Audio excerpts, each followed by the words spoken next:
ജയ് ശ്രീറാം. അങ്ങനെ ഞങ്ങൾ കേരളത്തിൽ 3 സീറ്റ് നേടിക്കൊണ്ട് BJP അക്കൗണ്ട് ഓപ്പൺ ആക്കിയിട്ടുണ്ട്. വെസ്റ്റ് ബംഗാൾ അങ്ങ് ഫുള്ളായിട്ട് വാരി എടുത്തിട്ടുണ്ട്. മാത്രമല്ല വെസ്റ്റ് ബംഗാളിൽ ശേഷമുണ്ടായ ആഘോഷ പ്രകടനങ്ങളും ആഹ്ലാദ പ്രകടനങ്ങളും ഞാൻ താഴെ കൊടുക്കുന്നുണ്ട്. നമുക്ക് എല്ലാവർക്കും കാണാം. കേരളത്തിൽ ഇത്തരം ആഘോഷ പ്രകടനങ്ങൾ വരാൻ അധികം വിദൂരമൊന്നുമില്ല. ഇവിടെ BJP വന്നാൽ എന്ത് സംഭവിക്കാൻ പോകുന്നു എന്ന് പലപ്പോഴും ചോദിച്ചപ്പോൾ നമ്മൾ നിരന്തരം പറഞ്ഞു അവർ ഭരിക്കുന്ന സംസ്ഥാനങ്ങളിലേക്ക് എത്തി നോക്കൂ എന്നുള്ളത്. അവർ ഭരിക്കാൻ തുടങ്ങാൻ പോകുന്ന കൊൽക്കത്തയിൽ ഇതാണ് അവസ്ഥയെങ്കിൽ ഇതൊക്കെ ഇങ്ങോട്ടേക്ക് വരാൻ അധികം ദൂരമൊന്നുമില്ല. ഇപ്പൊ 3 സീറ്റില്ലെന്ന് പറഞ്ഞ് നമ്മൾ സമാധാനിക്കുമ്പോൾ നാളെ 10 സീറ്റില്ലെന്ന് പറഞ്ഞ് നമ്മൾ സമാധാനിക്കുമ്പോൾ അതിനുശേഷം പ്രതിപക്ഷമല്ലേ വോട്ടിന് വെക്കുമ്പോൾ പിന്നീട് ഭരണപക്ഷമാകുമ്പോൾ നമ്മൾ പറയും നമ്മുടെ തലവിധി എന്നുള്ളത്. ജയ് ശ്രീറാം എന്നത് സംഘികളുടെ കുത്തകാവകാശമല്ല.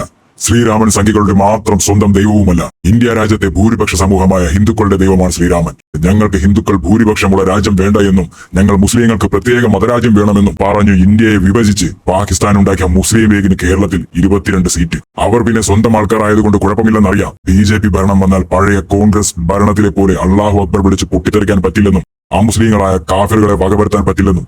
അള്ളാഹു അക്ബർ വിളിച്ചാണ് ലോകത്ത് തീവ്രവാദികൾ പൊട്ടിത്തെറിച്ചിട്ടുള്ളത്, അല്ലാതെ ജയ് ശ്രീറാം വിളിച്ചിട്ടല്ല. ഒരു കാഫിറായ ഹിന്ദുവും ജയ് ശ്രീറാം വിളിച്ച് പൊട്ടിത്തെറിച്ചിട്ടില്ല. എന്തിന്? ഒരു സംഖ്യ പോലും ജയ് ശ്രീറാം വിളിച്ച് പൊട്ടിത്തെറിച്ചിട്ടില്ല. നീ പുരുഷ സുഡാപ്പിയാണോ അതോ സ്ത്രീ സുഡാപ്പിയാണോ അതോ രണ്ടിലും പെടാത്ത സുഡാപ്പിയാണോ എന്ന് അറിയില്ല. എന്തായാലും സുഡാപ്പിയിനി ആരായാലും ലക്ഷ്യം കാഫിറായ ഹിന്ദുവിനെയും ഹിന്ദു വിശ്വാസത്തെയും നശിപ്പിക്കുക എന്നുള്ളതാണ്, അല്ലാതെ സംഘപരിവാറിനെ അല്ല.